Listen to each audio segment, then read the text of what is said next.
Alright, good morning. What's going on, guys? Welcome back to the Platinum Garage, and today I am going to start a video series that I really don't want to start.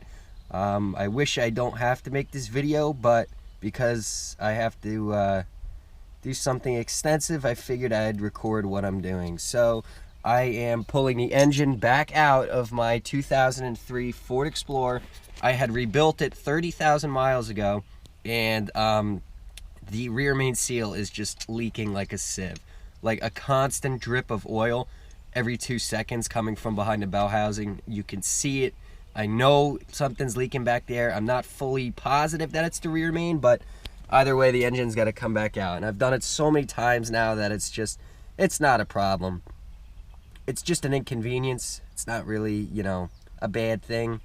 So while it's out, I'll be able to pressure wash the engine. Again, I just did the timing components on it. I mean, it's fresh. I've ran AMSOIL since I rebuilt the motor, so everything inside there is still good. I just have to replace the rear main seal or the upper oil pan or the rear jack shaft plug. Something's leaking back there, and it's leaking constantly. So I'm going to make a video how to pull the engine in your 2002 to 2010 Ford Explorer. Let's get started. Okay, so now if this is your first time taking an engine out of an Explorer, I highly suggest you go to Home Depot or Lowe's or somewhere and buy one of those white paint markers and mark the different sensors for the mass airflow, the thermostat housing, the EGR, everything like that. But I've done it so many times, and the way Ford has the harnesses designed, it just it lays over the engine, and everything is only long enough to plug into a certain spot. So that's pretty easy on my end. But first thing you're gonna want to do, disconnect the battery, 2 8mm bolts, get the terminals tucked under something so they don't accidentally arc or touch. So that's 8mm. I unplug all the spark plug wires, but I leave them plugged into the coil pack, and you got 4 7mm bolts. I'm gonna get this out of the way, and then you have an 8mm here, and you take out your entire snorkel airbox assembly with the clips. You undo this vacuum line, and we get this out of the way. So I'm gonna do that now. All right, now it all comes down to preference, but I like to take all the accessories off before I pull the engine out. I know junkyards, I mean, years ago when I had a junkyard engine put in this, they just put the motor in with all the accessories on it already, and I don't really know how they do that. It's not for me, so I'm going to take off all the accessories. So we got the coil pack out of the way. Now if you just lift up on this box and pull it out, look how much more space you got. So right off the bat, we got all this space opened up. And then just keep your air filter box somewhere safe. Now the next thing I'm going to do is start working on some of the vacuum lines. This just plugs in right to the plenum. You pull that off, you pull this one off. Again, I've done it so many times, I know where everything goes. I would just take pictures if I were you, or you could just follow along with the video. So it looks like that. You pull that one off, and then this one here, just give it a little twist, pull it off like this, and then keep track of this one too. This has a little hose that goes down there. Disconnect that one, and then you're gonna come across, disconnect the EGR, and the fuel rail over here. It goes to the fuel rail, and over here it goes inside the cabin for your heater controls. So disconnect your vacuum lines. Alright, so with the vacuum lines disconnected, now if you've been labeling your sensors, you can start unplugging them. So you got this throttle body one here, you got one for the DPFE up here, you got one for the IAC up here, and then once we get the intake out of the way, you can start labeling all your injectors, and we'll start unplugging the harness from there. You can label this one and unplug it for your coolant temperature sensor. That's right there.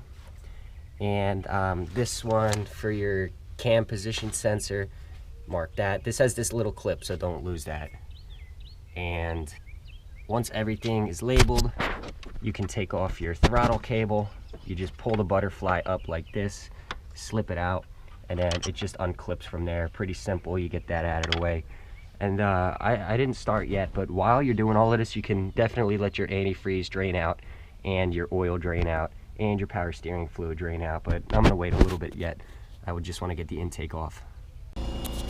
Now, another thing I want to say is that this engine's been out before, but if it's your first time, definitely spray the exhaust bolts with penetrating fluid and the motor mount nuts and everything like that. Now, I know this is going to come out quite simple because, again, it was out 2 years ago. But like this 06 I'm working on, it's never been out. It was a nightmare. I had to melt the studs off the exhaust manifold flanges. So just take that into consideration. Now I'm letting the air compressor charge up. I'm gonna take my blow nozzle and blow everything out. I mean, I do keep this motor relatively clean, but I'm just gonna blow everything out of here because once you take this intake off, you don't want anything getting down in the runners. So get your blow nozzle and just go to town with it.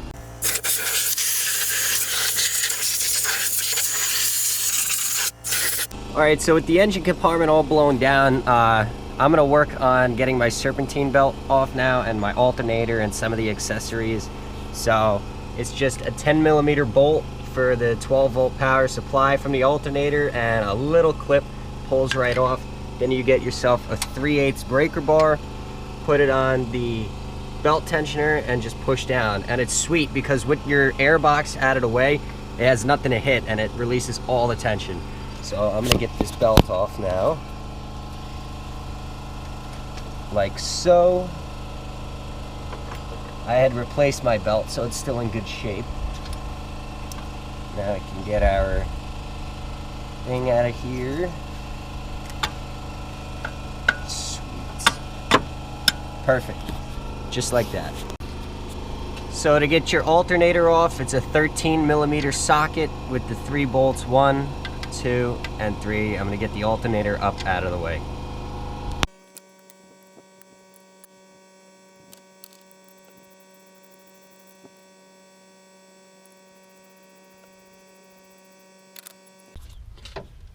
Alright, with the alternator off, you have a little bit better access to these two 10mm bolts. There's one there and there's one on the other side, and we're gonna get the top half of this shroud out so we can get our fan clutch off.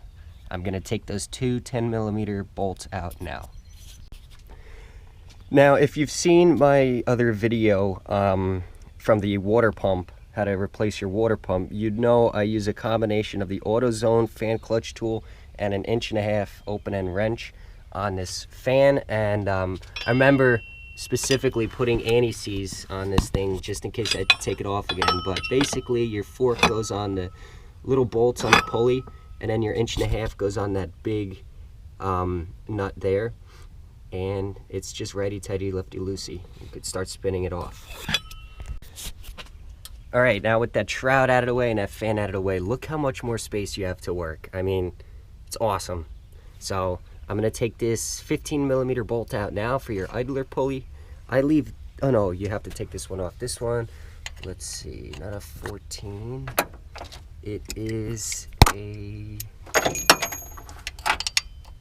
13mm socket for your tensioner, 15 for your idler pulley, and then there's a series of bolts inside here for your alternator bracket that's also a 15mm. So I'm going to take that off now and get that out of the way. Alright, so with your bracket out of the way, you undo those 15mm bolts. You now come across your first mounting point that you're going to use for your hook for your engine hoist. And you also expose this little wiring harness down here, which you have to unfish and pull up and through. That goes down to your crank sensor, and that also uses the same style clip as you have right there. Okay, now you have to remove your power steering pulley to expose the flare fitting that's on the back of it to get the high pressure line out of the way. So what I do is, to hold the thing from spinning, you just got to shove something in there. I just shove the ratchet in there and it'll stop it. And then you take your 10mm socket and lefty loosey, get rid of these 3 bolts. Alright guys, back on the 4-liter. So it's been all day, I had to go to work. Can't work on your project car all day. So right now I am draining the power steering fluid. All I did was come under here and undo that top hose right there. It's a little spring clamp. It's pretty easy. Let it drain out. It doesn't hold much. Only holds maybe like a quart and a half. So after I drain that out, I'm going to start undoing the power steering stuff. Now you have access to your fitting, and that's about it. Now this fitting right there, it's an 18 millimeter. Unfortunately my flare wrench is not big enough, so you can use an open end, but just be very, very careful. If you see it starting to round off, go to AutoZone and just get the proper tool, because once it's stripped, it's so hard to take off. You're gonna have to cut the line and then get a socket off of it and then replace the line. It's just a big nightmare, so just be careful as far as that goes. All right, so with that fitting disconnected, over here at your reservoir, you've got another spring clamp under here. Let's see, right there, that line you have to take off. Now be very, very careful, because the fitting on the bottom of this tank is plastic, and on another Explorer I've worked on, I just went Rambo and tried to pull it right out and just snapped the plastic fitting right off. So I had to go to a junkyard and get another reservoir. So just be very careful with that spring clamp. Take that return hose off and just keep it off to the side. And then you can actually leave this mounted, and we'll undo the 4 bolts, and we can get the power steering pump and the whole bracket assembly out of here as one piece. All right, so with that lower hose disconnected, I undid these two 10 millimeter bolts. That was simple. It just gave me a little bit more room to access the clamp. We can undo the AC compressor. Now, I didn't evacuate, and I don't plan on it. I've pulled this engine out before with the system charge. You just leave it to the side, out of your way, it's no problem. So we're gonna undo those two 13 millimeter nuts. There's one there, and then there's one on the bottom side. I usually like to go through the wheel well for it. You can see it right up in, light's not very good, but it's up in there, and you can get at it with an extension. Yeah, I can see it from here. So I'm going to do that now. Okay, so with those two nuts removed, as you can see, the compressor just slides off to the right. No big deal. Then we come over here. We get our 15 millimeter socket. We're gonna do 1, 2, 3, and then there's a 4th one down there, right there. And we are going to pull the entire power steering, reservoir, mounting bracket assembly out of there. Before you do that, you won't want to undo that 7 millimeter coil pack mounting bolt. As stupid as it may sound, this goes down and actually bolts to the head, so that kind of gets in your way. You know, what's kind of funny, and I keep thinking this to myself, is that for people who just want to replace the front timing chain components, this is the video you should be watching as well, because everything I'm going through up front is required for just replacing the front stuff. You know, you have to take off all of that stuff to get to the front timing cover, this cassette here. So it's actually, you know, best of both worlds going on. So I got the power steering pump out of the way, and yeah, as you can see, dude, I rebuilt this engine 30,000 miles ago, and it's just soaking wet with fluid. I think it's power steering fluid. So it'll get a nice pressure washing, repainting. Not bad. So this is kind of aggravating me, so I gotta still drain the antifreeze. But for now, I'm gonna start working up top.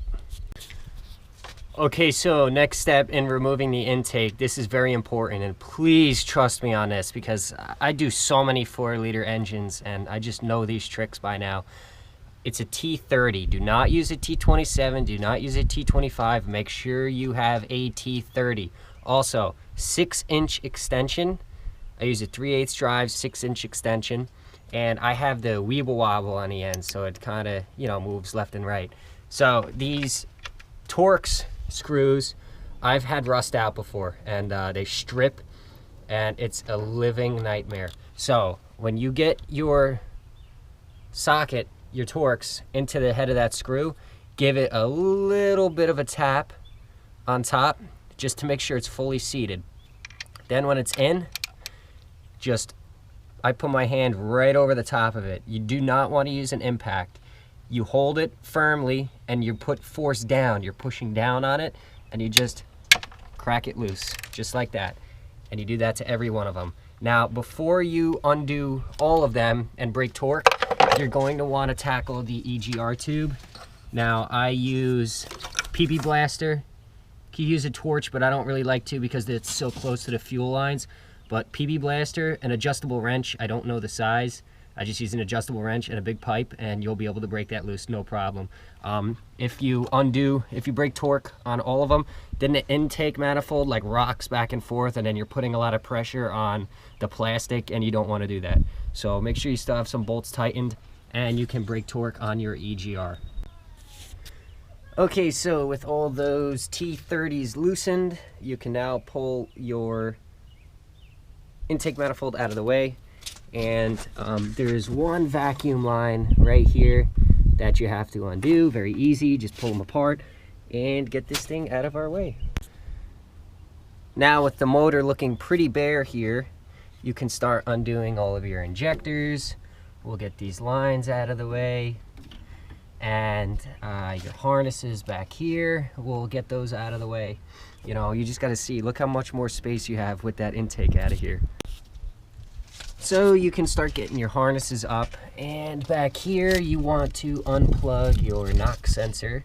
We can get that out of the way, and these vacuum lines you can actually fish out and take off the car completely. Get that out of your way, and do the same thing over here. Okay, so with your intake manifold off and a lot of your harnesses out of the way, that gives you glorious access to the top bell housing bolts, which lie right back there. They are 13mm bolts, and if I can remember correctly, there's one. Yep, other one's missing. I only put one back in because I was like, yeah, I'm not doing that. So it's a 13mm. Get your socket, you'll feel it, and just good luck. All right, so I managed to fish out 1, 2, 3, 4 bell housing bolts, and the last one I took out is covered in oil. I don't know what that means. I don't know what that means. I don't know if something behind a trans is slinging oil, but I'm gonna pull the starter out. Starter, okie dokie. There we go, starter, 2 13mm bolts. And I leave all the electrical connections on, and I just hang it down to the side. So no big deal on that. And then once I pull the starter out, I'll be able to see where the oil is coming from. All right, so I pulled the starter out, and yeah, it's covered in oil, so I know something's going on back there. What I'm gonna do now is there's 2 13mm nuts that hold up right there. It holds up the AC low charge line. Take those off, and it also holds up the transcooler lines. So take those 2 13mm nuts off now. All right, so there's a 13mm bolt right there for your ground strap, and I tell you something, that kicked my ass. I don't know what was on that. I don't know if it was thread locker or something, but that sucked. So just get that ground strap out of there. Now, as far as the bell housing bolts go, it's pretty self-explanatory, so I'm not going to record that. Also, because the camera footage just would be terrible. So you have your series of bolts up top and then some down below. 4 of them I can reach from the top, and then the others I do from down below. You need, you know, a combination of an open-end wrench, 13mm deep, and then a couple extensions for the 2 side ones, but it's really not that bad. So again, I'm not going to show it, but it's all 13mm. Just work your way around and you'll be good.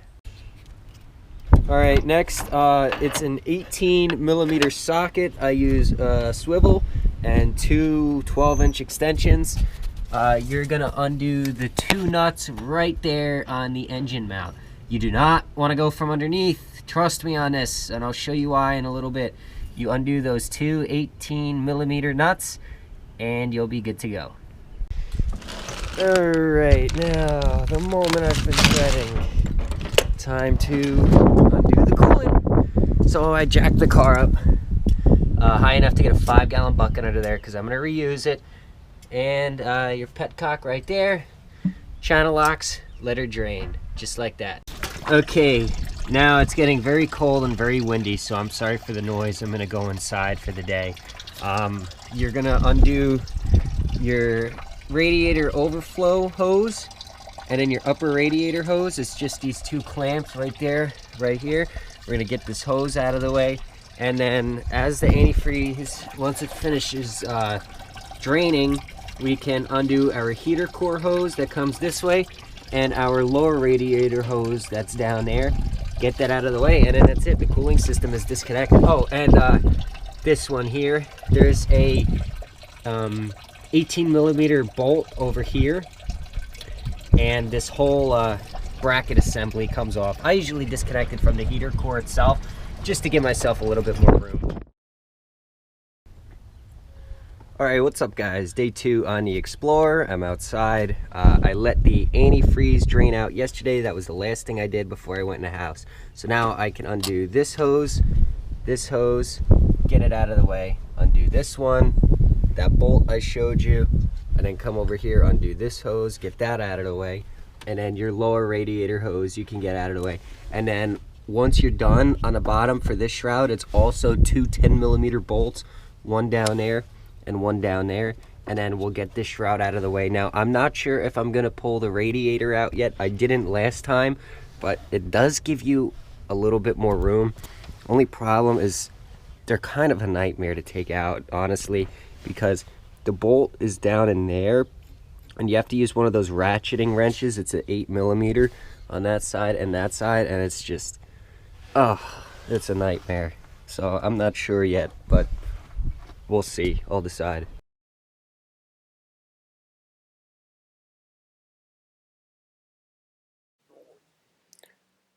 Alright guys, so I'm just explaining here how I got the exhaust off. I used a nut and a bolt. It's going to be a little bit different for you if you're running stock manifolds. You're just going to need a 14 millimeter deep with a swivel and a couple extensions.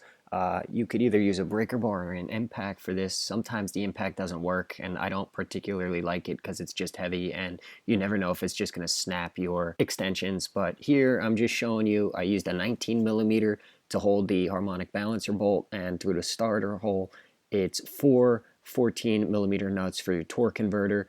You could have one person hold the crank bolt while you try to get the other nuts off. I just did it one hand and was able to do it fine.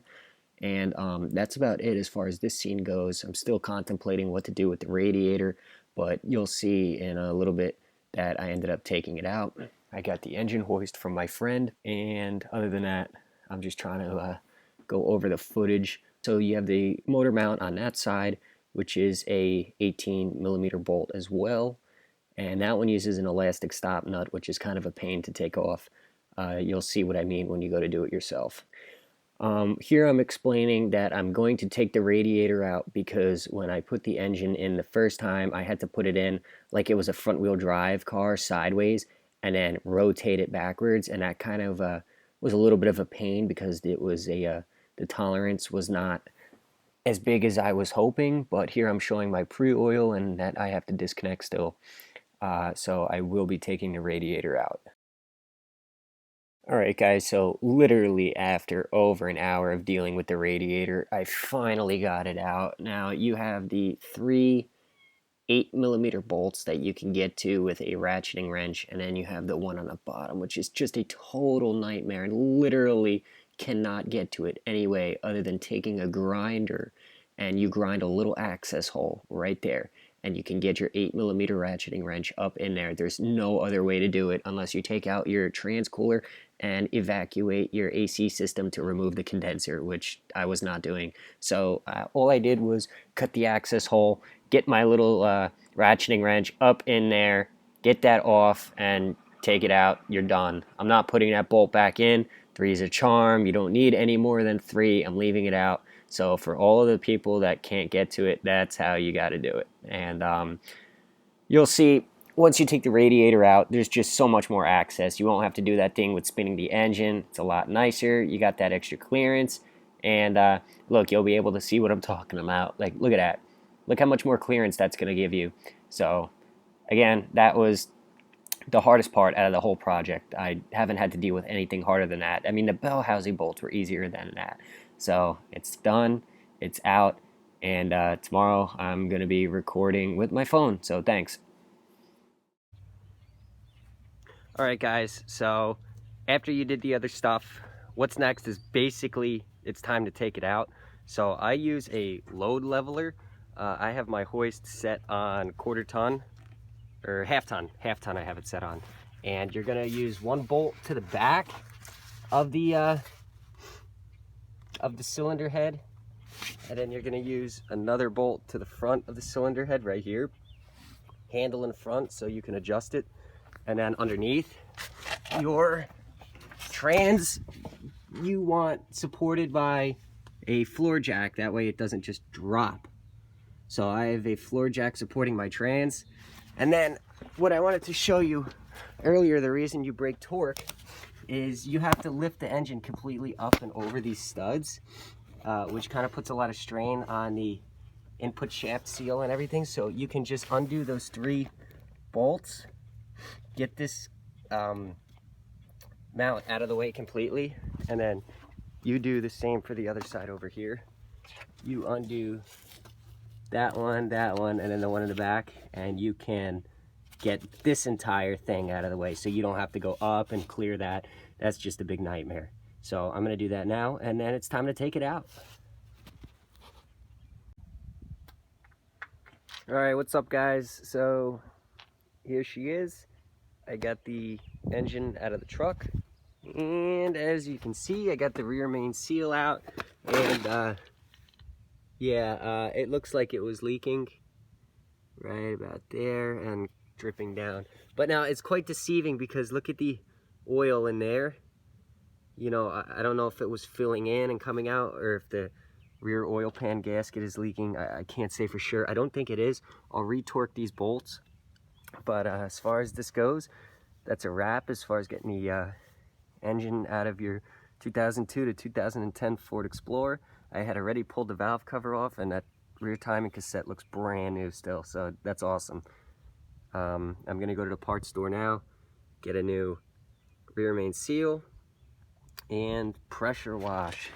I am going to clean everything, get this all nice and clean, painted, whole 9 yards, and then put our motor back in. So that's it.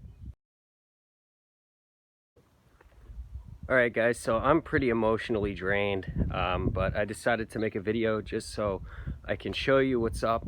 I replaced the rear main seal. I'm trying to get the engine back in. For the love of God, mating it with the torque converter sucks. But you see, this is why I leave off the motor mounts, because you can wiggle it back and forth, and you can get it mated and put some bolts in without having to worry about it clearing those studs. And the same thing goes for the other side. You leave that motor mount out. Now you got all this room to play with. But I tell you something, it kicks my ass trying to get it mated to the transmission every time.